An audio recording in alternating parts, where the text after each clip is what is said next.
दोस्तों आपका स्वागत है पूरा educator the way to the success में।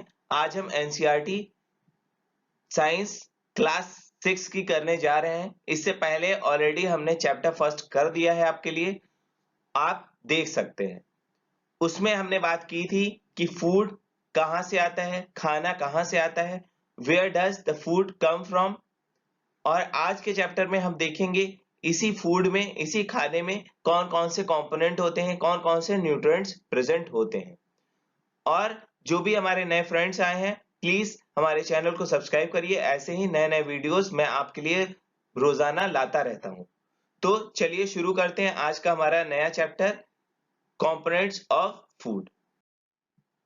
फ्रेंड्स, अगर कंपोनेंट्स ऑफ फूड की बात की जाएगी तो एनसीईआरटी का जो ये पहला पेज है, इसमें बहुत सी चीजें हमको यूजलेस है हमारे लिए, क्योंकि हम अभी तक जो हम फर्स्ट चैप्टर में पढ़े थे उसी के बारे में हमारा डिस्कशन यहाँ पे फिर से चल रहा है।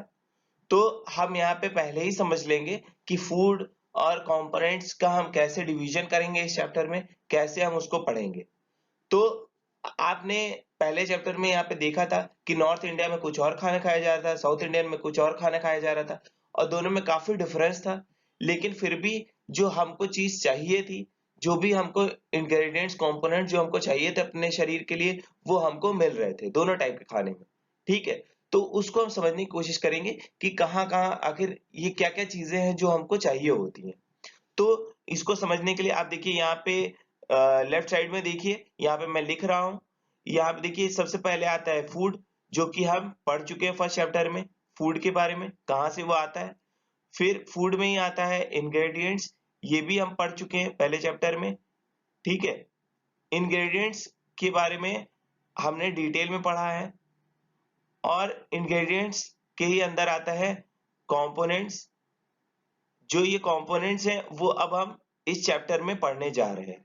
ठीक है, कंपोनेंट्स के बारे में डिटेल में हम इस चैप्टर में पढ़ेंगे। और कंपोनेंट्स को ही हम क्या कहते हैं, न्यूट्रिएंट्स भी कहते हैं। ठीक है, न्यूट्रिएंट्स कई टाइप के होते हैं। तो टाइप्स ऑफ न्यूट्रिएंट्स क्या क्या है जो हम इस चैप्टर में पढ़ने वाले हैं, उसमें सबसे पहला है कार्बोहाइड्रेट्स। ठीक है, कार्बोहाइड्रेट। फिर दूसरा है प्रोटीन, प्रोटीन। ठीक, प्रोटीन्स हैं। फिर है फैट्स। फिर है मिनरल्स, मिनरल्स है। फिर इसमें ये न्यूट्रिएंट्स के अलावा हम डाइटरी फाइबर्स खाते हैं। डाइटरी फाइबर भी हमारे खाने में रहता है, डाइटरी फाइबर्स। ठीक, फिर उसके साथ खाने के साथ हमको पानी भी मिलता रहता है। तो इतनी चीजें जो है हमको इस चैप्टर में पढ़नी है। ठीक है, तो ये चीजें हम पढ़ेंगे और इसका टेस्ट भी हम देखेंगे कि कौन कौन से टेस्ट होंगे हमारे इस चैप्टर में। इन सबको हम अलग अलग से टेस्ट भी करेंगे कि कहाँ कहाँ पे कौन कौन से खाने में क्या क्या चीजें प्रेजेंट है। चलिए देखते हैं। फ्रेंड्स, अभी हमने न्यूट्रिएंट्स को देखा, टाइप्स ऑफ न्यूट्रिएंट्स को देखा। अब हम एक एक करके इनके टेस्ट करेंगे और देखेंगे कि ये कैसे हम पहचानेंगे कि किस फूड में कौन सा न्यूट्रिएंट प्रेजेंट है और उससे हमको क्या हेल्प होने वाला है। ठीक है, तो न्यूट्रिएंट में सबसे पहला जो न्यूट्रिएंट है हमारा, वो है कार्बोहाइड्रेट। तो कार्बोहाइड्रेट का हम टेस्ट कैसे करेंगे, उसके लिए हमको सॉल्यूशन चाहिए होगा। और कार्बोहाइड्रेट का क्या, मैं तो आपको तीनों का बता दे रहा हूं जिनका सिंपल टेस्ट है।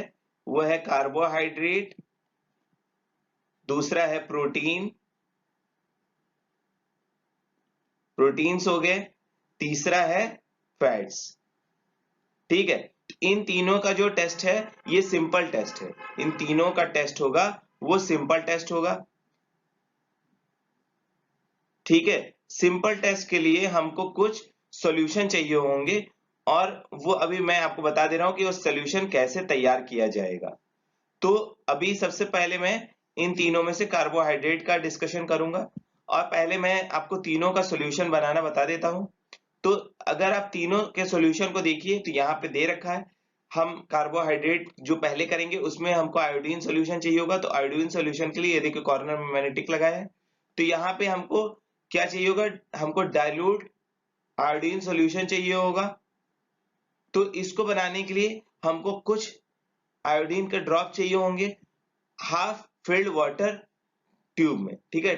टेस्ट ट्यूब में हाफ फिल्ड वाटर होगा, उसमें हम कुछ ड्रॉप आयोडीन डालेंगे और ये डाइल्यूट सॉल्यूशन में तैयार हो जाएगा।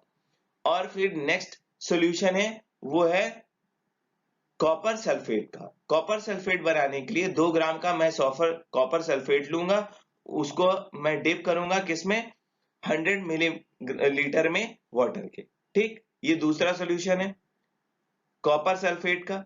तीसरा सॉल्यूशन है कॉस्टिक सोडा का। कॉस्टिक सोडा का सॉल्यूशन तैयार होगा, 10 ग्राम का हम कॉस्टिक सोडा लेंगे, उसको हम 100 मिलीलीटर वाटर में मिक्स करेंगे टेस्ट ट्यूब में और हमारा कॉस्टिक सोडा का सॉल्यूशन तैयार हो जाएगा।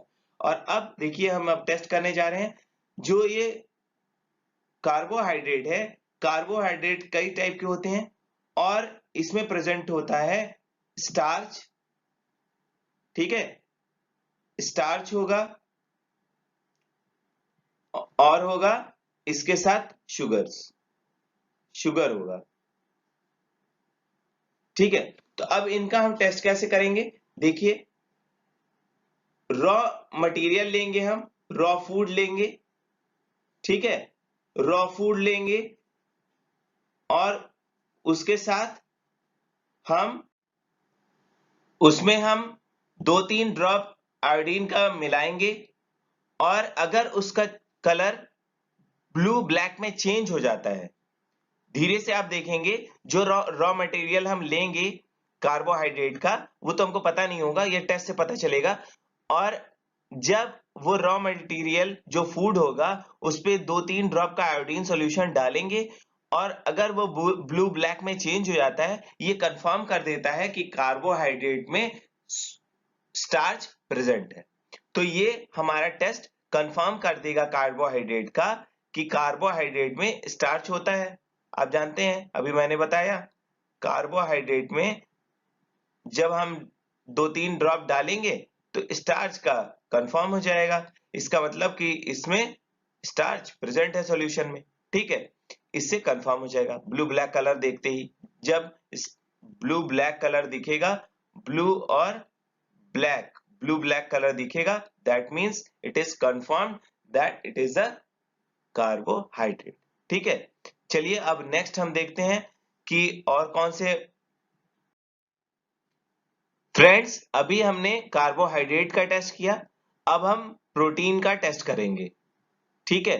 तो प्रोटीन के लिए हमको चाहिए होगा रॉ मटेरियल, रॉ फूड और उसमें हम कुछ सॉल्यूशन मिलाएंगे और फिर उसका कलर चेक करेंगे जैसे हमने पहले किया था। लेकिन अब प्रोटीन के लिए हम जो फूड ले रहे हैं अगर वो सॉलिड मटेरियल है तो उसको हम या तो पाउडरी फॉर्म में कर लेंगे या तो उसको पेस्ट फॉर्म में कर लेंगे, उसको मैश करके या ग्राइंड करके फिर उसको टेस्ट ट्यूब में डालेंगे और उसमें 10 ड्रॉप्स ऑफ वाटर डालेंगे और उसको शेक करेंगे। मतलब कि देखिए यहाँ पे पिक्चर, यहाँ पे मान लीजिए ये रॉ मटेरियल है, उसको हमने टेस्ट ट्यूब में डाला, ठीक है, टेस्ट ट्यूब में डाला और 10 ड्रॉप्स ऑफ वाटर को उसमें डाल दिया टेस्ट ट्यूब में, 10 ड्रॉप्स ऑफ, ठीक है, क्या है, वाटर है, ठीक है, और इसको शेक कर दिया अच्छे से तो हमारा कोई सॉल्यूशन बन जाएगा। फिर उसमें हमने फिर उसी टेस्ट ट्यूब में हम क्या करेंगे, 2 ड्रॉप्स ऑफ वाटर के बाद अब हम 2 ड्रॉप्स ऑफ मिलाएंगे कॉपर सल्फेट मिलाएंगे 2 ड्रॉप, ठीक। और साथ ही साथ 10 ड्रॉप्स ऑफ कॉस्टिक सोडा मिलाएंगे, 10 ड्रॉप्स ऑफ कॉस्टिक सोडा मिलाएंगे,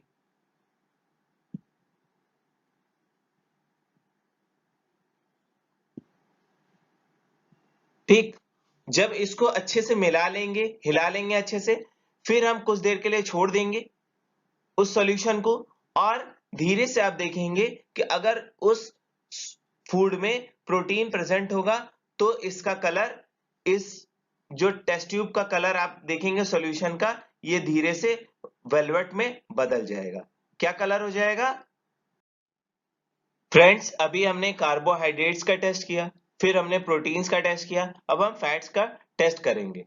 फैट्स के लिए हमको क्या करना होगा? फैट्स का अगर हम टेस्ट करते हैं फ्रेंड्स, तो उसके लिए हमको रॉ मटेरियल में, हमको सबसे पहले तो रॉ मटेरियल चाहिए होगा, जो खाना होगा, फूड। ठीक है, फूड हमको चाहिए होगा।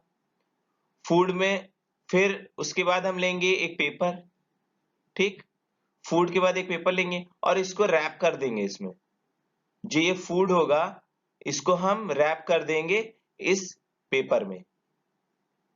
ये हमने इसको रैप कर दिया, चारों तरफ से हम इसको बंद कर देंगे। ठीक है, मोड़ देंगे और इसको फिर हम मैश करेंगे, इसको हिट करेंगे कि वो कुछ वाटर जो हो वो निकल जाए इसमें से, और कुछ पैचेस पड़ जाएंगे इस पेपर पे कुछ देर के लिए, अगर इसको सुखाया जाएगा तब। अगर इसको वाटर होगा तो वो निकल जाएगा आप जब मैश करेंगे तब, और कुछ देर बाद आप जब उसको छोड़ देंगे पेपर को, तो आप देखेंगे उस पे कुछ ऑयली पैचेस होंगे, और ये ऑयली पैचेस कंफर्म कर देगा कि ये जो फूड था इसमें फैट प्रेजेंट था। ठीक है फ्रेंड्स, तो यहाँ पे हमारे तीनों टेस्ट कंप्लीट हो गए, और अब हम देखेंगे कि जो रिमेनिंग दो है उनका क्या करना है। तो जो दो रिमेनिंग है, विटामिन और जो हमने देखा मिनरल्स, इनके टेस्ट जो है ये काफी कॉम्प्लेक्स हैं, इसलिए इसको करने के लिए हमको लैब की जरूरत पड़ेगी, तो हम यहाँ पे इसको नहीं करेंगे। और आप अगर चाहते हैं करना तो आप लैब में कर सकते हैं इसको। ठीक है, लेकिन जो ये तीन है, कार्बोहाइड्रेट्स, प्रोटीन्स और फैट्स, ये बहुत ही आसान है, तो ये मैंने आपको करके दिखा दिया। ठीक है, और अब हम बात करेंगे जो मिनरल्स, जो न्यूट्रिएंट्स हैं, वो हमारी बॉडी में क्या क्या चीजें हेल्प करते हैं उसको हम अलग अलग से पढ़ेंगे। तो अब न्यूट्रिएंट्स में जो सबसे पहला न्यूट्रिएंट है वो है कार्बोहाइड्रेट। जो कार्बोहाइड्रेट है, ठीक है फ्रेंड्स, ये हमको क्या हेल्प करता है? कार्बोहाइड्रेट हमको हेल्प करता है एनर्जी प्रोवाइड करने में। ठीक है, ये हमको एनर्जी देता है। ठीक, और अब हम बात करेंगे फैट्स की। तो फैट्स क्या करते हैं फ्रेंड्स? फैट्स भी हमको एनर्जी ही प्रोवाइड करते हैं। ठीक है, तो कार्बोहाइड्रेट और फैट्स दोनों हमको एनर्जी प्रोवाइड करते हैं, तो इसीलिए हम दोनों को क्या कहते हैं फ्रेंड्स? इन दोनों को हम कहते हैं एनर्जी गिविंग फूड। तो कार्बोहाइड्रेट और फैट्स को हम क्या कहेंगे? हम कहेंगे एनर्जी गिविंग फूड। ठीक, ये हो गया इनका एक नया नाम। कार्बोहाइड्रेट और फैट्स का नया नाम हो गया एनर्जी गिविंग फूड। ठीक, अब हम प्रोटीन की बात कर ले। तो प्रोटीन हमको क्या हेल्प करता है फ्रेंड्स? तो प्रोटीन हमारे बॉडी को बिल्ड करने के लिए हेल्प करता है। अगर हम प्रोटीन ले लें ठीक से, तो प्रोटीन हमको हेल्प करेगा बॉडी बिल्ड करने के लिए। ठीक, तो प्रोटीन है बॉडी बिल्डिंग प्रोसेस के लिए, तो ये हमारे ग्रोथ के लिए हेल्प करता है। ठीक, और ये जो अलग अलग फूड दे रखे हैं, अलग अलग मटेरियल दे रखे हैं, यहाँ पे नीचे में देखिए, ये पिक्चर में यहाँ पे ये येलो से समझ में नहीं आ रहा है, ये देखिए येलो से, ठीक है, आप ये रेड से समझिए। ये देखिए यहाँ पे ये कार्बोहाइड्रेट का दे रहा है, यहाँ पे ये फ्रेंड्स कार्बोहाइड्रेट्स और फैट्स के बारे में अभी हमने पढ़ा कि दोनों एनर्जी देती हैं, पर जो फैट प्रोवाइड करता है एनर्जी वो ग्रेटर होता है एज कंपेयर टू कार्बोहाइड्रेट्स। और प्रोटीन के बारे में हमने देखा कि प्रोटीन, क्योंकि जो प्रोटीन है वो हमारा बॉडी को बिल्ड करता है, ग्रोथ प्रोवाइड करता है, और वो हमको प्रोटेक्ट करता है, इसीलिए प्रोटीन्स को हम बॉडी बिल्डिंग फूड भी कहते हैं। ठीक है फ्रेंड्स, तो प्रोटीन्स को हम क्या कहेंगे? प्रोटीन का एक नया नाम क्या हो गया? Body building foods. ठीक है फ्रेंड्स, ये एक इसका नया नाम हो गया। अब प्रोटीन के बाद आता है यहाँ पे विटामिन्स। जैसा कि आपके बुक में दे रखा है, यहाँ पे विटामिन्स दे रखा है। विटामिन्स के बारे में हम अब डिटेल में पढ़ेंगे। विटामिन्स कई टाइप के हैं, तो हम एक एक करके सबको डिस्कस करेंगे। ठीक है, तो विटामिन्स की अगर हम बात करेंगे, विटामिन्स, तो विटामिन्स क्या करती हैं? विटामिन्स हमको क्या देगा बताइए? ये हमको, हमारी बॉडी को प्रोटेक्ट करेगा डिजीजेस से, प्रोटेक्ट करेगा डिजीजेस से। ठीक है, अब हम बात करेंगे जो टाइप्स ऑफ विटामिन्स हैं। एक एक करके हम इनको डिस्कस करेंगे काफी डिटेल में, क्योंकि इससे काफी क्वेश्चंस पूछे जाते हैं एग्जाम में। तो अब हम सबसे पहले विटामिन ए की बात करते हैं। विटामिन ए क्या करता है? तो विटामिन ए की अगर हम बात करते हैं, तो विटामिन ए हमें, हमारी जो स्किन है, ठीक है, स्किन और जो आईज हैं, ये इसको हेल्दी रखता है, हेल्दी रखेगा। ठीक है, हमारे आईज को और स्किन को हेल्दी रखता है। अब बात करेंगे हम विटामिन सी की। विटामिन सी हमको क्या करेगा? अब विटामिन सी को हम देखेंगे। विटामिन सी हमको करेगा, हाँ, विटामिन सी हमारे डिजीजेस से फाइट करता है, फाइट फ्रॉम डिजीजेस। तो ये क्या हो गया? ये एक फाइटर हो गया, हमारी बॉडी में एक फाइटर आ गया। अब हम बात करेंगे विटामिन डी की। तो विटामिन डी क्या है फ्रेंड्स? विटामिन डी हमको प्रोवाइड करता है कैल्शियम, बोन्स और टीथ के लिए। बोन्स और टीथ के लिए हमको प्रोवाइड करता है कैल्शियम। ठीक है, विटामिन डी, विटामिन डी होगा फ्रेंड्स। यहाँ पे विटामिन डी हमको प्रोवाइड करेगा कैल्शियम। ठीक है, अब हम बात करेंगे यहाँ पे विटामिन ए हो गया, विटामिन सी हो गया, विटामिन डी हो गया। अब हम बात करेंगे विटामिन बी की। तो विटामिन बी जो है फ्रेंड्स, ये कई टाइप के हैं।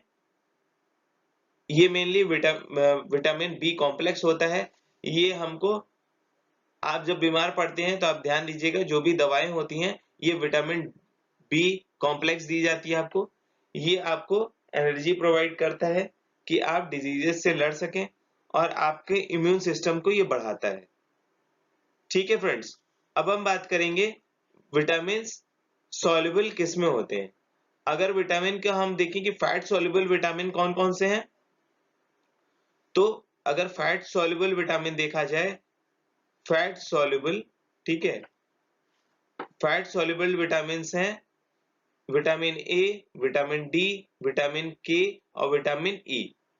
ठीक है, और रिमेनिंग जितने भी हैं 9 हैं ये, और जो रिमेनिंग 9 है वो वाटर सॉल्युबल है। ठीक है, ये एग्जाम में काफी पूछा जाता है। ये 9 टाइप के हैं, 9 विटामिन हैं फ्रेंड्स। जो रिमेनिंग और हम नाम कभी भी डिस्कस करेंगे इन फ्यूचर या इस चैप्टर में भी, वो सब वाटर सॉल्युबल है। सिर्फ ये 4 जो है ये फैट सॉल्युबल है। ठीक है, तो और विटामिन, अगर आप के की बात करें अब, तो विटामिन के क्या करता है? विटामिन के हमको हमारे ब्लड को स्टिकी नहीं होने देता है। ठीक है, अगर हम, हमारे पास विटामिन के ना हो तो ब्लड जो है हमारा स्टिकी नहीं होगा, कोगुलेट नहीं करेगा।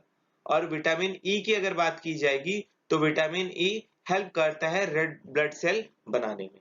ठीक है, तो और ये जो डायग्राम देख रखे हैं ये सोर्सेज हैं सब विटामिन, प्रोटीन और इससे पहले भी आपका आया था कार्बोहाइड्रेट्स का, वो आप टाइम टू टाइम देखते रहिएगा क्योंकि एक एक चीज मैं आपको नहीं बता पाऊंगा। यहाँ पे जो सोर्सेज हैं ये काफी ज्यादा हैं, तो आप इसके लिस्ट बना लीजिए और इसको याद कर लीजिए। तो चलिए हम अब आगे बढ़ते हैं। फ्रेंड्स, अब हम बात करेंगे डाइटरी फाइबर्स की। अब हमने सारे जो एसेंशियल एलिमेंट्स थे, एसेंशियल हमारे जो भी कंपोनेंट्स थे वो हमने पढ़ लिया है। अब हम डाइटरी फाइबर्स के बारे में डिस्कस करेंगे। तो डाइटरी फाइबर्स जो है फ्रेंड्स, ये क्या काम में आता है? तो डाइटरी फाइबर की अगर बात की जाए तो ये हमको बॉडी में कुछ भी प्रोवाइड नहीं करते हैं, ये सिर्फ, और इनको इनको हम एक चीज आपको बताना भूल गए कि जो डाइटरी फाइबर्स हैं इनको हम रफेजेस भी कहते हैं। ठीक है, तो इसका दूसरा नाम है रफेजेस।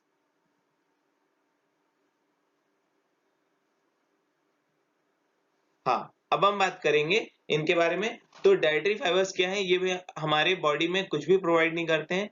ये जो हम फूड लेते हैं, फूड को बल्की बनाते हैं, फूड को थिक बनाते हैं।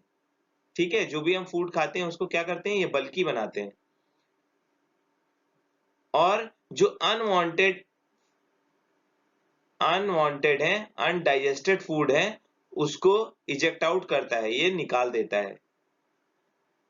ठीक है, यूजलेस फूड को ये बाहर कर देता है। यही काम है हमारा डाइटरी फाइबर्स का। चलिए आगे देखते हैं।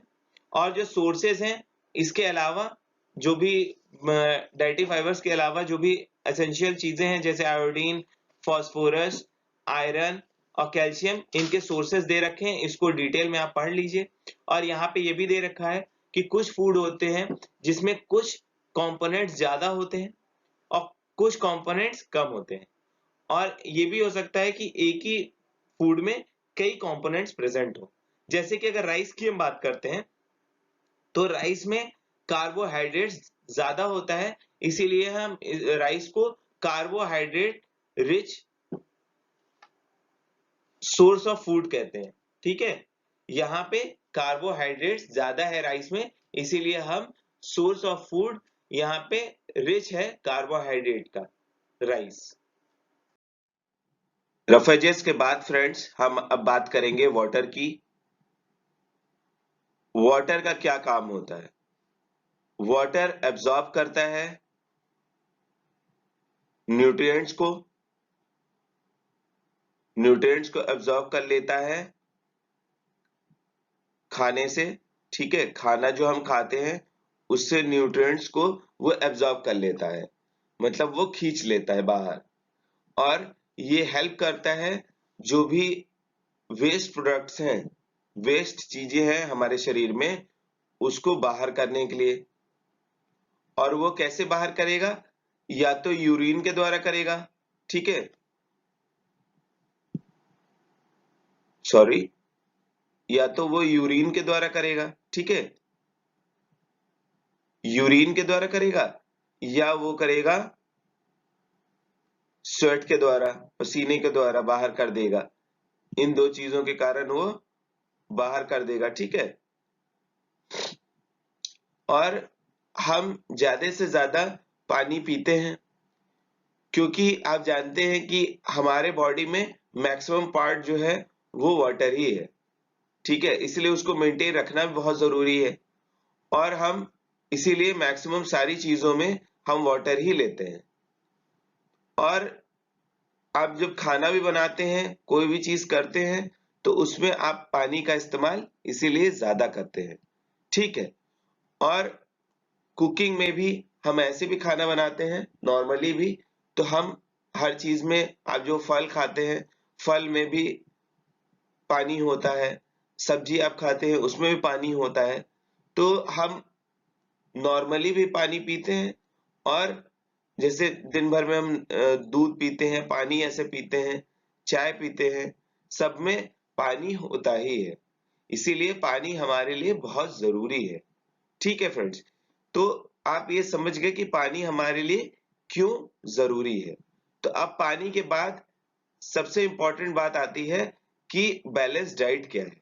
ठीक है फ्रेंड्स, तो बैलेंस्ड, आज जैसा कि नाम ही से समझ पा रहे हैं कि बैलेंस मतलब हो गया ठीक। तो बैलेंस तरीके से आप जब कोई चीज करते हैं तो आपका एग्जाम निकल जाता है। ऐसे ही जब आप बैलेंस तरीके से खाना खाते हैं तो आपकी क्या होगा, आपका हेल्थ बनेगा। तो क्या चीजें आपको चाहिए होंगी बैलेंस डाइट के लिए? नॉर्मली आपका न्यूट्रिएंट, आपको सारे न्यूट्रिएंट्स मिल जाएं और आप प्रॉपर रफेजेस लें। ठीक है, रफेजेस के साथ आपको बैलेंस तरीके से आपको पानी भी मिल जाए। तो ये सब चीजें, पहला न्यूट्रिएंट, दूसरा रफेजेस, तीसरा पानी, ये तीनों चीजें आपको बैलेंस तरीके से लेना है। ये नहीं है कि आप न्यूट्रिएंट्स बहुत ज्यादा ले रहे हैं या रफेजेस बहुत ज्यादा ले रहे हैं या पानी बहुत ज्यादा ले रहे हैं। तो आप जब इन तीनों चीजों को प्रॉपर तरीके से लेंगे तो उसको कहते हैं बैलेंस्ड डाइट।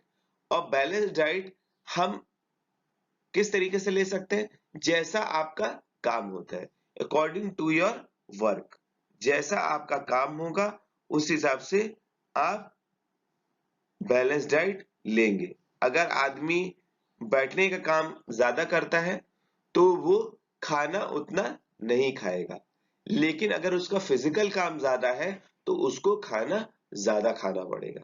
ठीक है फ्रेंड्स, और इस तरीके से अगर आप खाते हैं, मतलब खाना भी खा रहे हैं आप, फल भी खा रहे हैं, तो आपका डाइट जो है बैलेंस्ड रहेगा। ठीक है, ओवर कुकिंग नहीं करनी, बहुत ज्यादा पकाना नहीं है, उसमें भी आप कई चीजें मिस कर देते हैं।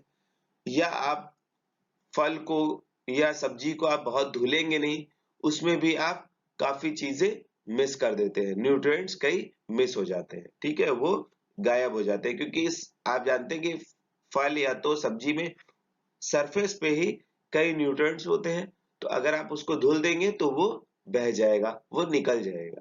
ठीक है, तो आप बैलेंस तरीके से ऐसे खा सकते हैं।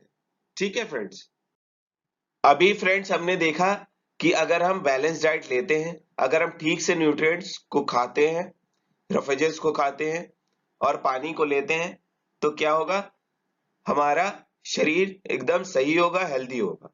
ठीक है, और अगर मान लीजिए कि हम कोई भी चीज एक्सेस लेने लगे, कोई भी न्यूट्रिएंट जो है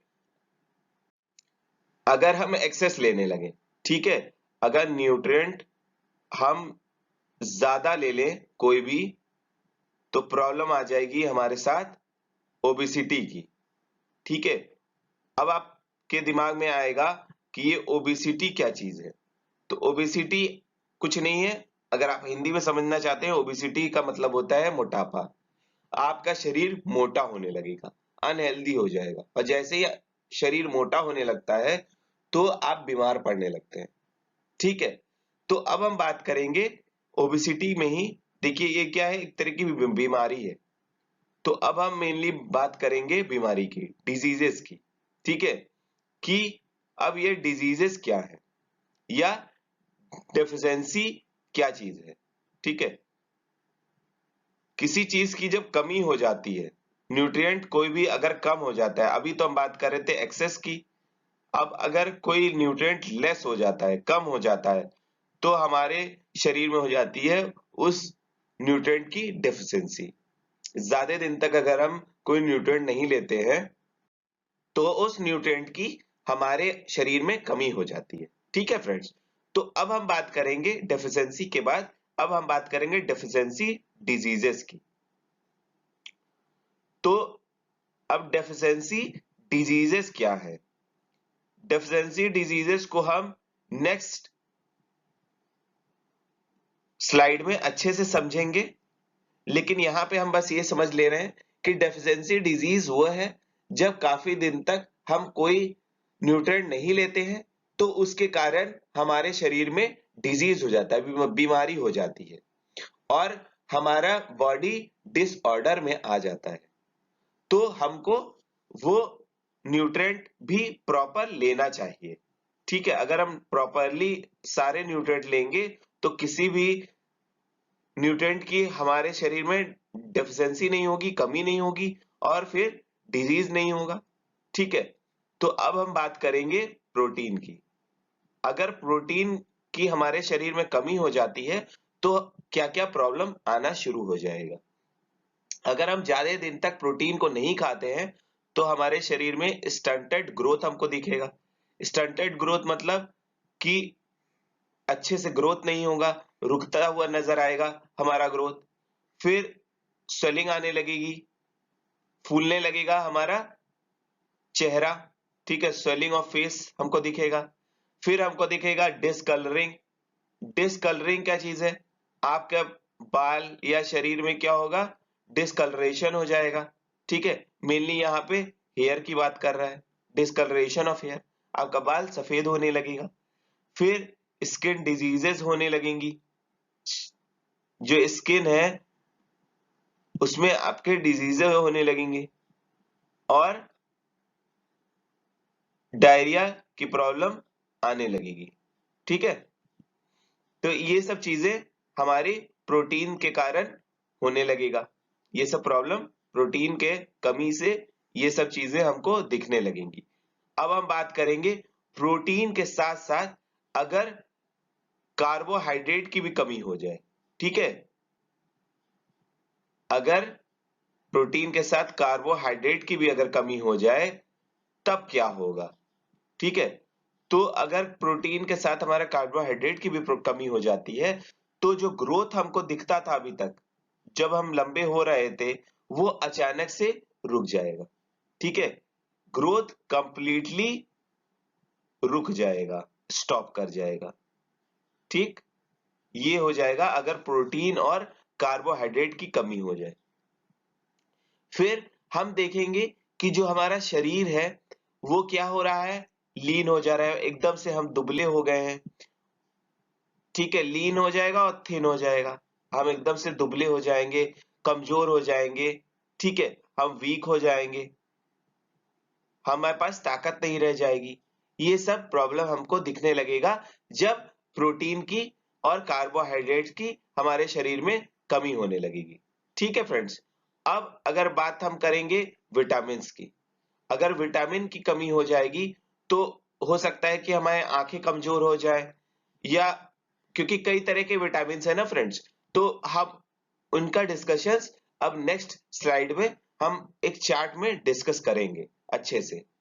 ठीक है, तो आप ये समझ पा रहे हैं अब कि बैलेंस डाइट हमारे लिए कितना जरूरी है। अगर हम बैलेंस डाइट लेते हैं तो हमको कोई भी डिजीजेस नहीं होंगी, हमको ओबेसिटी नहीं होगा। ठीक है, तो चलिए अगले पेज में हम इन डिजीजेस को हम अच्छे से डिस्कस करते हैं एक चार्ट में। फ्रेंड्स, अब हम देखेंगे कि अगर किसी विटामिन की कमी हो जाती है, कैल्शियम की कमी हो जाती है, आयोडीन की कमी हो जाती है, आयरन की कमी हो जाती है, तो हमारे कौन कौन सी डिजीजेस होंगी, उनका क्या नाम होगा और उनके सिम्टम्स क्या होंगे। आप कैसे समझेंगे कि ये डिजीज हो गया है शायद हमको। तो अगर विटामिन ए की अगर हम बात करें, देखिए मैं ड्रॉ भी कर रहा हूं साथ में, विटामिन ए की अगर हम बात करें, अगर विटामिन ए की कमी हो जाएगी तो हमारा विजन कमजोर हो जाएगा। हम जो देखते थे हमारी आंखें कमजोर हो जाएंगी। तो हम हमारे सिम्टम क्या होगा? पुअर विजन, हमारे कमजोर हो जाएगी आंखें, हमको कम दिखने लगेगा। और जैसे ही रात होगी हमको दिखना बंद हो जाएगा। इसको हम क्या कहते हैं? Night blindness. ठीक है, और कभी कभी ऐसा होगा कि हमको कंप्लीटली दिखाई नहीं देगा, पूरी तरीके से हम अंधे हो जाएंगे। ठीक है, ये सब सिम्टम है। अब विटामिन बी वन की बात की जाए, अगर विटामिन बी वन की बात की जाए तो उस डिजीज का नाम होगा, अगर कमी हो जाएगी तो उसको कहेंगे बेरी बेरी। ठीक, और इसमें क्या होगा? हमारे मसल्स कमजोर हो जाएंगे। ठीक है, और थोड़ी सी एनर्जी ही हमारे पास रहेगी काम करने के लिए, मतलब एनर्जी की कमी हो जाएगी हमारे पास, B1 की कमी होगी तो। ठीक है, फ्रेंड्स, अब हम बात करेंगे अगर विटामिन सी की अगर कमी हो जाएगी तो वो डिजीज कहलाएगा स्कर्वी। ठीक है, B1 की अगर कमी होगी तो उसको कहेंगे बेरी बेरी, और विटामिन सी की अगर कमी होगी तो उसको कहेंगे स्कर्वी। इसमें क्या होगा, जो हमारा मसल्स है, दांत का गम, उससे खून निकलने लगेगा, और जब भी हमको चोट लगेगा तो वो ठीक होने में बहुत ज्यादा टाइम लेगा, हील अप करने में बहुत ज्यादा टाइम लेगा। अब विटामिन डी की अगर हम बात करें, विटामिन डी की अगर कमी हो जाती है तो उस डिजीज का नाम है रिकेट्स। ठीक है, रिकेट्स में क्या होता है, जो बोन है, हड्डियां हैं, वो कमजोर हो जाती हैं और वो मुड़ने लगती हैं। हो सकता है, और कभी कभी अगर ज्यादा हो जाता है तो हड्डियां टूट भी जाती हैं। तो अब अगर हम बात करें फ्रेंड्स कि कैल्शियम की अगर कमी होगी तो क्या होगा, आप जानते हैं कि हड्डियां और हड्डी जो होता है हमारे शरीर का, और जो दांत होता है, वो कैल्शियम से ही बना होता है। अगर इनकी कमी हो जाएगी तो हड्डियां और दांत जो होंगे कमजोर हो जाएंगे, और दांत तो कभी कभी सड़ने भी लगेंगे। ठीक है, कीड़े पड़ जाएंगे। और हमारे इसके सिम्टम्स क्या है, बोन कमजोर हो जाएगा, और दांत जो है कमी होने लगेगी, सड़ने लगेगा, डीके करने लगेगा। ठीक है, अब बात करेंगे हम आयोडीन की अगर कमी हो जाती है फ्रेंड्स तो क्या प्रॉब्लम होगा। आयोडीन की अगर कमी होगी तो हमारे शरीर में गोइटर की प्रॉब्लम शुरू हो जाएगी। अब गोइटर के सिम्टम्स क्या है, जो ग्लैंड है हमारे शरीर का, नेक में जो ग्लैंड है वो स्वेलअप कर जाएगा, फूल जाएगा। ठीक है, और मेंटल डिसेबिलिटी आ जाएगी चिल्ड्रंस में, ये आपको नहीं पता होगा। ग्वाइटर आप देखते होंगे किसी किसी लेडीज या जेंट्स के गला खूब फूल जाता है, वो ग्वाइटर कहलाता है। ठीक है, अलग सा निकला होता है गला, बड़ा हो जाता है। और चिल्ड्रन में क्या होता है, मेंटल डिसेबिलिटी हो जाता है, मेंटली बच्चे जो होते हैं पागल से हो जाते हैं। ठीक है, तो ये हो गया आयोडीन की कमी होने से। देखिए कितना इंपॉर्टेंट है आयोडीन। और अगर आयरन की कमी हो जाती है तो हमको एनीमिया हो जाता है। ठीक है, और एनीमिया में क्या होता है, ब्लड की कमी हो जाती है। नॉर्मली हम एनीमिया को ब्लड की कमी के नाम से जानते हैं, और इसके कारण क्या होता है, हम बहुत वीक हो जाते हैं। ठीक है, तो यहाँ पे हमने विटामिन और मिनरल्स को देख लिया, कौन कौन से अगर ये कम हो जाते हैं तो क्या हमारे डिजीजेस के नाम होते हैं, और हमने सिम्टम्स को बहुत अच्छे से समझ लिया। ठीक है फ्रेंड्स, तो अब हमारे कीवर्ड्स हमको यहाँ पे नया क्या मिला है, तो यहाँ पे हमको नया जो कीवर्ड मिला है वो है बैलेंस डाइट। बैलेंस डाइट क्या था फ्रेंड्स, बताइए जल्दी से। बैलेंस डाइट वो था जब हम सारे न्यूट्रिएंट्स प्रॉपर लेते हैं। बेरी बेरी, अब बताइए फ्रेंड्स क्या होता है बेरी बेरी, कौन से विटामिन की कमी से होता है, ये बेरी बेरी हमको B1 की कमी से होता है। ठीक है, विटामिन B1 की कमी से होता है। और कार्बोहाइड्रेट के बारे में आपको बताया था फ्रेंड्स, ये हमको एनर्जी देता है। एनर्जी आपको पता है, अगर हमारे अंदर एनर्जी होगी तो हम काम अच्छे से कर पाएंगे। फैट्स, फैट्स भी हमको एनर्जी देता है, लेकिन फैट्स हमको कार्बोहाइड्रेट से ज्यादा एनर्जी देता है। ठीक है, ये याद रखिएगा। मिनरल्स, अभी हमने फ्रेंड्स बात किया कि आयोडीन की कमी से क्या होगा, आयरन की कमी से क्या होगा, कैल्शियम की कमी से क्या होगा। ठीक है, तो मिनरल्स जो है हमारे लिए बहुत जरूरी है। अब न्यूट्रिएंट्स की क्या बात की जाए फ्रेंड्स, न्यूट्रिएंट्स क्या है, अभी आपसे बात की हमने, पूरा सारे न्यूट्रिएंट्स जितने भी है, कार्बोहाइड्रेट्स, प्रोटीन्स, और भी जितने हैं विटामिन, ये सब प्रोटीन्स है, न्यूट्रिएंट्स है। अब प्रोटीन की अगर बात की जाएगी फ्रेंड्स, तो प्रोटीन हमको क्या देता है, अगर हम प्रोटीन की कमी हो जाएगी तो हमारे शरीर में ग्रोथ बंद हो जाएगा। प्रोटीन अगर हम प्रॉपर लेंगे तो हमारे शरीर में ग्रोथ अच्छा रहेगा। रफेजेस की बात की जाए, रफेजेस आप जानते हैं वेस्ट प्रोडक्ट को हमारे शरीर से बाहर निकालता है, और जो खाना है उसको ग्राइंड आउट करता है अच्छे से, जाने में थिकनेस बढ़ाता है खाने की। स्कर्वी आपको बताया फ्रेंड्स अभी, स्कर्वी हमारा विटामिन सी की कमी से होता है। स्टार्च, आप जानते हैं फ्रेंड्स कार्बोहाइड्रेट में ही स्टार्च होता है। स्टार्च का हमने टेस्ट भी बताया था आपको, कैसे आप टेस्ट करेंगे स्टार्च का। ठीक है, और विटामिन की अगर बात की जाए तो विटामिन कई टाइप के होते हैं। ठीक है, और फैट सॉल्युबल विटामिन होते हैं, वाटर सॉल्युबल विटामिन होते हैं। तो ये हमने काफी डिटेल में पढ़ा।